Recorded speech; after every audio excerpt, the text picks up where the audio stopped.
siapa sangka ada satu nama lama yang tiba-tiba dipanggil lagi ke timnas, padahal udah lama menghilang. Tapi, satu bek andalan justru dicoret tanpa alasan jelas. Ada apa nih dibalik pemilihan skuad TC di Bali?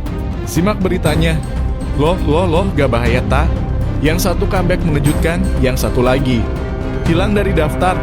Apa ini strategi rahasia dari Kluivert? Atau ada konflik internal yang disembunyikan? Simak terus beritanya. Walah. Kok bisa? Tiket udah sold out.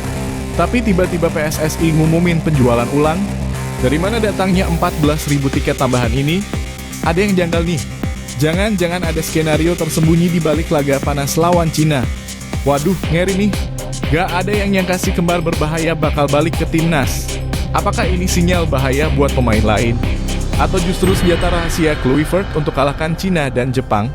Don't go anyway.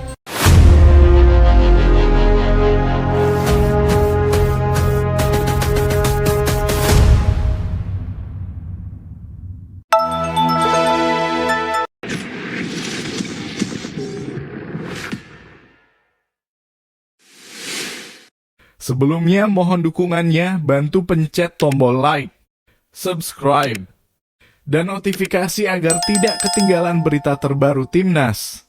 Terima kasih. Yo, Sobat Garuda. Kalian pasti udah denger dong, timnas Indonesia lagi-lagi bikin kejutan jelang 2 laga super krusial di kualifikasi Piala Dunia 2026. Yap, PSSI baru aja ngumumin daftar 32 pemain yang bakal ikut pemusatan latihan alias TC di Bali. Tapi nih ya, ada yang aneh. Ada yang bikin penasaran banget. Soalnya ada beberapa nama yang bikin fans geleng-geleng kepala. Yang satu tiba-tiba muncul lagi kayak hantu masa lalu. Yang satu lagi justru hilang padahal sering jadi andalan. Nih, kita bakal bongkar tuntas siapa-siapa aja pemainnya, kenapa mereka dipanggil, dan apa misteri dibalik pemilihan pemain kali ini. Pertama-tama, TC ini bakal dimulai tanggal 26 Mei 2025 dan lokasinya di Bali. Nah loh, Bali, surga liburan bro. Tapi jangan salah kira, ini bukan buat santai-santai di pantai. Pelatih baru kita, Patrick Kluivert, serius banget mau ngebentuk tim yang solid jelang 2 pertandingan hidup mati lawan Cina tanggal 6 Juni dan Jepang tanggal 11 Juni nanti. Bali dipilih karena fasilitasnya lengkap, cuaca mirip kayak waktu kita main kandang di Jakarta, plus suasana adem yang bikin pemain bisa fokus. Tapi, apakah semua pemain yang dipanggil ini benar-benar siap? Pas list 32 pemain keluar, netizen langsung rame. Kenapa? Karena ada nama-nama yang bikin kaget. Contohnya Stefano Lillipali. Lah, ini orang udah lama nggak dipanggil timnas, tiba-tiba muncul lagi. Ada apa nih? Comebacknya Vano langsung jadi sorotan utama. Tapi di sisi lain Elkan Bagot malah nggak dipanggil. Ini sih bikin banyak orang heran. Padahal dia salah satu bek yang sering banget bantu pertahanan Garuda. Selain itu ada nama-nama baru dan debutan yang bikin penasaran. Termasuk beberapa pemain diaspora yang main di luar negeri, tapi belum terlalu dikenal publik. Apakah ini bagian dari strategi Patrick Kluivert? Atau sekadar coba-coba? Gosipnya Kluivert punya misi khusus, dia mau pemain yang benar-benar cocok sama gaya main cepat, agresif, dan ngandelin penguasaan bola. Nah, bisa jadi beberapa pemain yang biasa dipanggil kali ini dicoret karena dianggap nggak cocok sama sistem barunya. Tapi, masa iya sih Elkan Bagot nggak cocok? Atau jangan-jangan ada drama internal? Belum lagi soal pemain lokal yang musim ini tampil garang, tapi nggak dipanggil. Contohnya siapa? Mereka sempat jadi bintang di klubnya, tapi nama mereka ngilang kayak ditelan bumi dari daftar timnas. Kenapa, bro? Kalau dilihat dari performa di liga, memang ada beberapa nama yang pantas masuk. Tapi ternyata Kluivert dan stafnya nggak cuma lihat statistik gol atau assist aja. Mereka juga ngecek soal ketahanan fisik, intensitas lari, dan kemampuan adaptasi sama taktik. Jadi pemilihan ini benar-benar selektif banget. Tapi tetap aja keputusan ini bikin banyak fans gelisah. Apakah timnas beneran bakal lebih kuat? Atau justru kehilangan chemistry karena banyak pemain baru? Apapun alasan dibalik pemilihan 32 pemain ini, satu hal yang pasti, Patrick Kluivert lagi nyusun strategi besar. TC di Bali ini bakal jadi panggung pertama buat dia nunjukin cara main barunya. Tapi, apakah pemain-pemain pilihan ini bisa nyatu dalam waktu singkat? Kita tunggu aja kabar selanjutnya dari Bali. Tapi yang jelas ini bukan sekadar pemanggilan pemain biasa. Ini awal dari perubahan besar di tubuh Timnas Indonesia.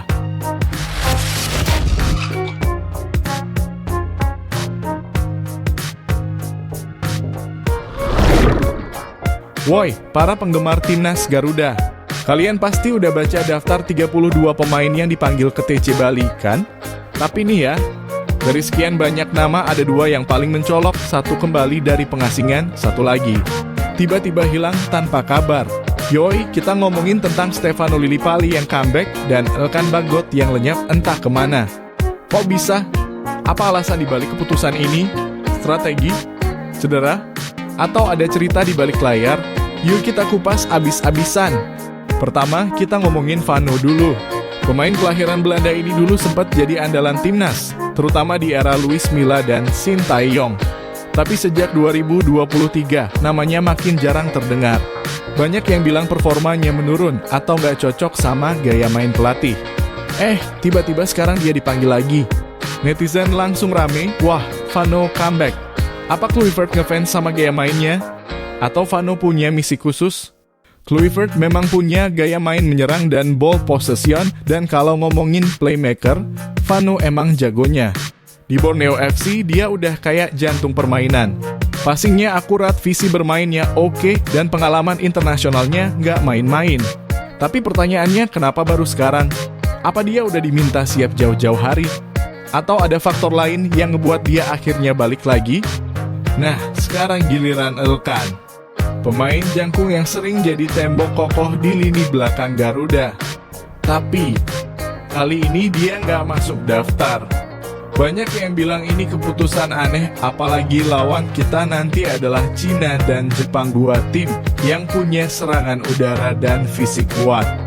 Apa Elkan cedera? Sejauh ini belum ada konfirmasi resmi. Apa dia lagi kurang perform? Di klubnya dia emang sempat gak main reguler. Tapi masa iya itu cukup buat bikin dia dicoret? Ada juga gosip liar katanya Elkan masih tarik ulur sama klub soal izin gabung ke Timnas. Tapi ya, itu masih spekulasi. Yang jelas fans pada kecewa berat. Comebacknya Vano dan absennya Elkan bikin banyak fans bertanya-tanya, ini murni strategi pelatih atau ada faktor non-teknis? Ada yang bilang Kluivert pengen coba sistem baru yang lebih fleksibel. Mungkin dia mau main pakai formasi 4-3-3 dengan gelandang kreatif kayak Vano di tengah. Tapi Elkan, bisa jadi dia nggak cocok buat formasi bertahan tinggi, atau mungkin kurang cepat untuk sistem pressing. Atau, jangan-jangan ada konflik di balik layar. Kita nggak tahu pasti. Tapi satu hal yang pasti, keputusan ini nggak sembarangan. Dan Kluivert pasti punya alasan yang kuat.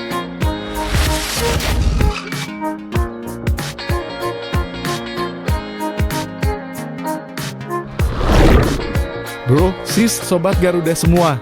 Ada kabar yang bikin publik geger soal tiket pertandingan Indonesia versus Cina di kualifikasi Piala Dunia. Jadi, awalnya tiket dinyatakan habis terjual. Sold out. Tapi tiba-tiba PSSI ngumumin kalau bakal ada penjualan ulang.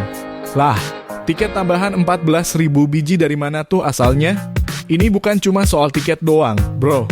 Tapi udah masuk ke ranah misteri nasional. Yuk kita bedah satu-satu biar lo semua nggak salah paham. Pertama-tama, ketika tiket Indonesia versus Cina mulai dijual via platform kita Garuda ID, itu langsung diserbu. Gak pakai lama, semua kategori dari ekonomi sampai VIP langsung habis dalam hitungan menit. Banyak fans yang kecewa karena belum sempat klik, tiket udah gone. Terus, ada yang bikin tambah panas, muncul calo online yang nawarin tiket dengan harga 2 kali lipat. Waduh, kok bisa? Nah, inilah yang bikin netizen makin bingung. PSSI tiba-tiba ngumumin bahwa mereka bakal jual lagi 14.000 tiket tambahan mulai tanggal 19 Mei. Loh, kok bisa? Bukannya stadion cuma muat sekian? Atau jangan-jangan emang ada kuota yang sengaja disimpan? Klarifikasi dari PSSI sih katanya ini hasil dari pembukaan area tambahan di Stadion GBK dan penyesuaian kursi yang sebelumnya kosong karena alasan teknis. Tapi netizen nggak semua percaya. Muncul banyak teori konspirasi. Ada yang bilang ini strategi marketing biar hype makin tinggi. Ada juga yang bilang PSSI nahan-nahan tiket buat orang dalam duluan, baru sisanya dijual. Waduh, Kalau bener sih bahaya. Tapi kalau dilihat dari sisi lain, mungkin PSSI emang nunggu kepastian izin kapasitas penuh dari pihak berwenang. Jadi setelah dapat lampu hijau, mereka berani buka sisa tiket. Yang pasti ini nambah ketegangan jelang laga lawan Cina yang bakal jadi penentu nasib Indonesia di kualifikasi Piala Dunia.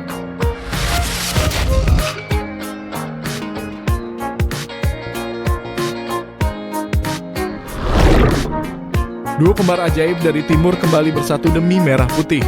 Yakob dan Yance Sayuri, dua pilar utama Malut United, siap gaspol lagi bareng timnas Indonesia.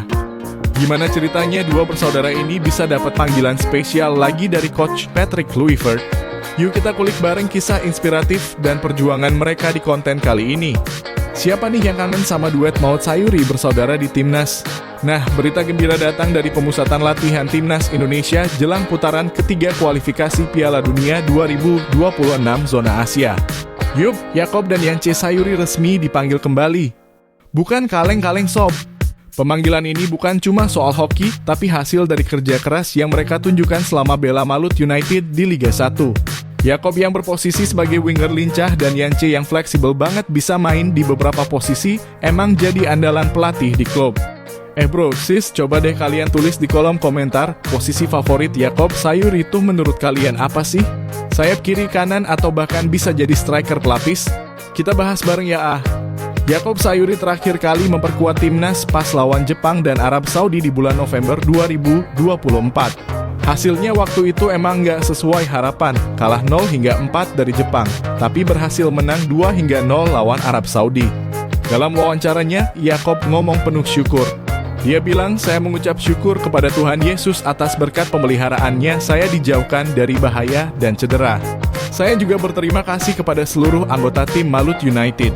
Sobat bola ini bukan sekadar ucapan biasa.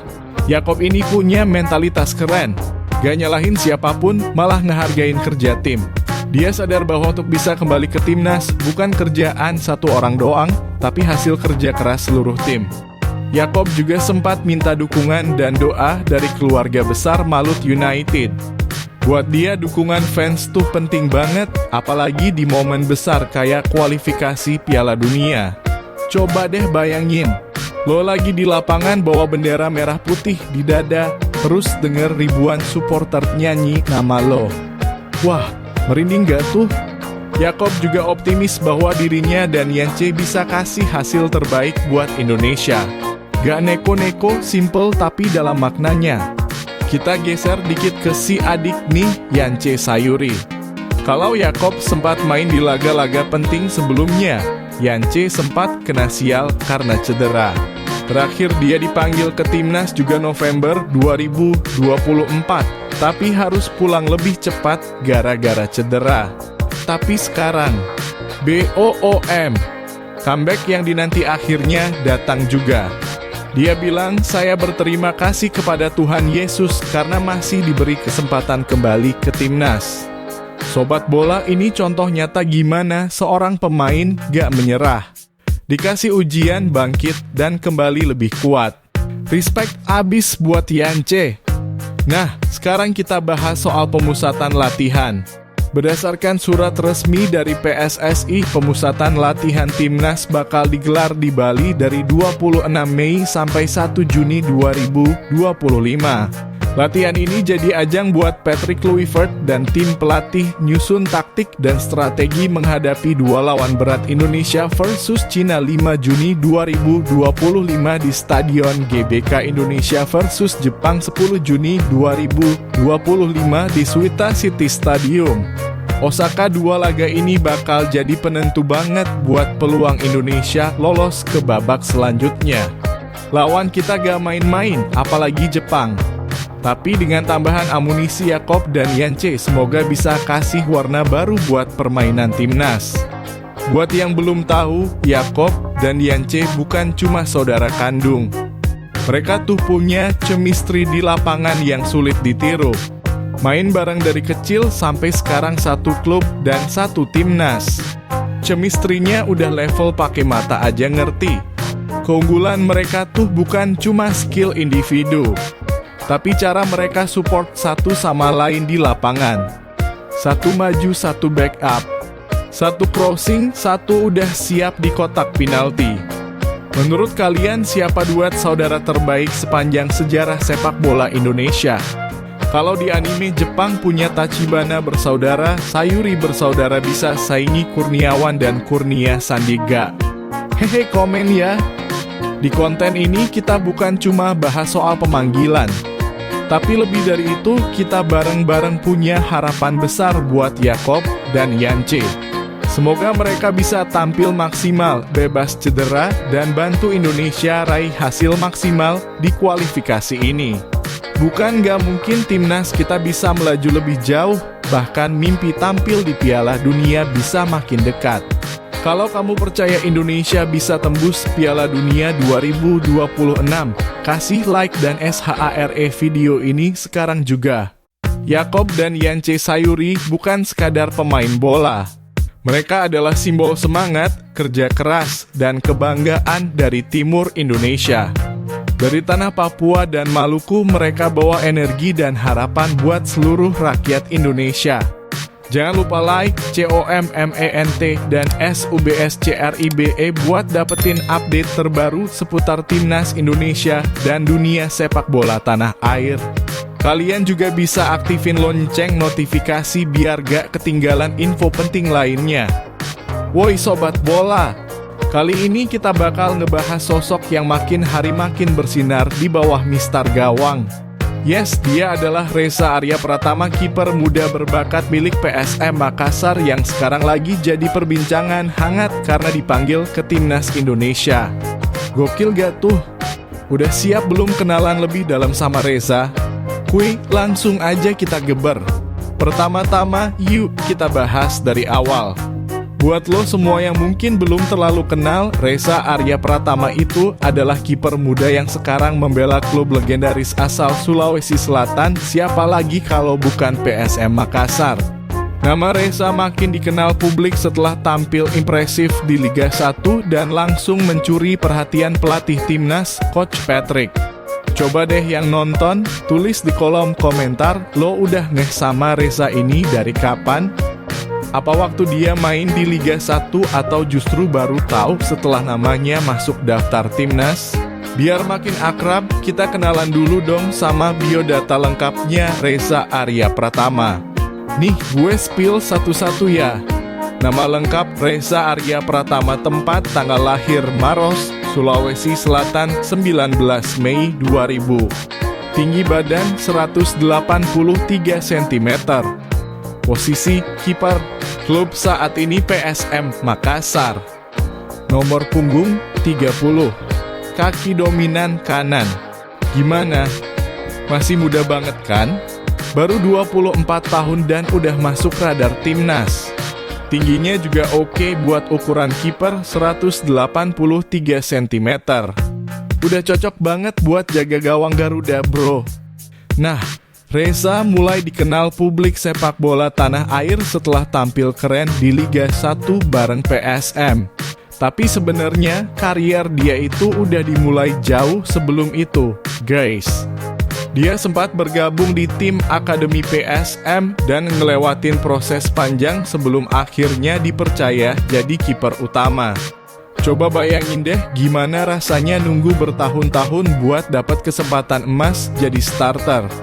Tapi Reza gak nyerah, terus latihan keras, dan akhirnya kerja kerasnya berbuah manis.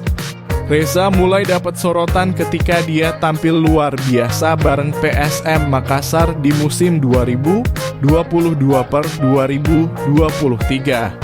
Gak cuma sekedar jaga gawang, tapi dia sering banget jadi pahlawan di saat-saat krusial. Gue masih ingat banget tuh, ada satu laga di mana dia berhasil bikin double save yang bikin penonton geleng-geleng. Netizen sampai bilang, ini mah bukan Reza, tapi Spider-Man. Haha.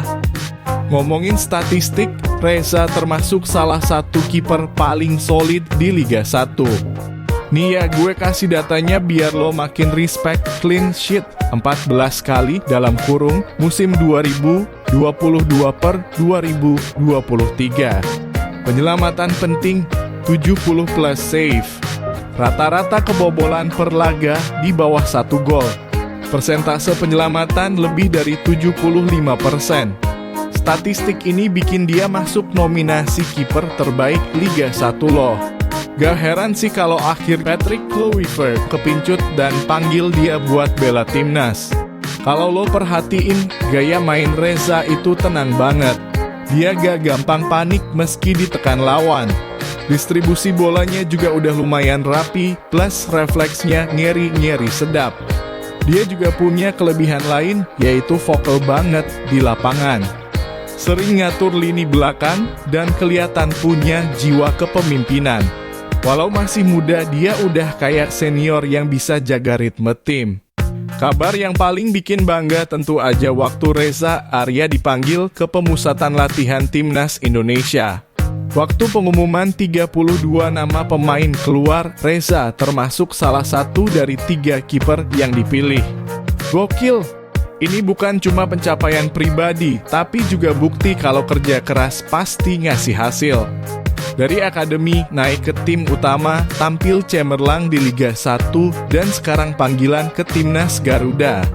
Pelatih PSM, Bernardo Tavares pernah bilang kalau Reza itu salah satu pemain paling konsisten di tim. Bahkan dia yakin Reza punya potensi main di level internasional. Rekan-rekan setimnya juga bilang Reza itu rajin latihan dan punya mental baja.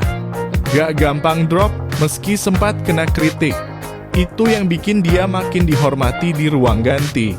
Perjalanan Reza Arya ini sebenarnya bisa banget jadi inspirasi buat anak-anak muda Indonesia yang pengen jadi pemain bola profesional. Gak semua harus start dari klub besar atau sekolah bola mahal. Yang penting konsisten, kerja keras, sabar, dan jangan cepat nyerah. Reza tuh contoh nyata kalau mimpi bisa diwujudkan asal lo gak berhenti usaha. Jadi, buat lo yang lagi nonton sambil nendang bola di lapangan kampung, jangan minder. Lo bisa kayak Reza suatu saat nanti. Banyak yang nanya, emang Reza bisa bersaing sama kiper lain di timnas? Jawaban gue bisa banget. Dengan skill yang dia punya sekarang dan usia yang masih muda, Reza bisa jadi kiper masa depan timnas. Dia udah buktiin kalau dia tahan banting di level liga, tinggal tunggu waktu buat ngebuktiin di panggung internasional. Nah, itu dia cuy kisah lengkap dan biodata dari Reza Arya Pratama, kiper masa depan timnas Indonesia. Menurut lo, gimana peluang Reza di skuad Garuda? Layak jadi kiper utama atau harus nunggu giliran? Tulis pendapat lo di kolom komentar, dan jangan lupa kasih semangat buat Reza biar dia makin pede bawa nama Indonesia. Kalau lo suka konten kayak gini, langsung klik like, share ke teman-teman lo, dan tentu aja subscribe biar gak ketinggalan update terbaru seputar timnas dan dunia sepak bola tanah air. Gue pamit dulu, sampai jumpa di konten selanjutnya, dan merdeka sepak bola Indonesia.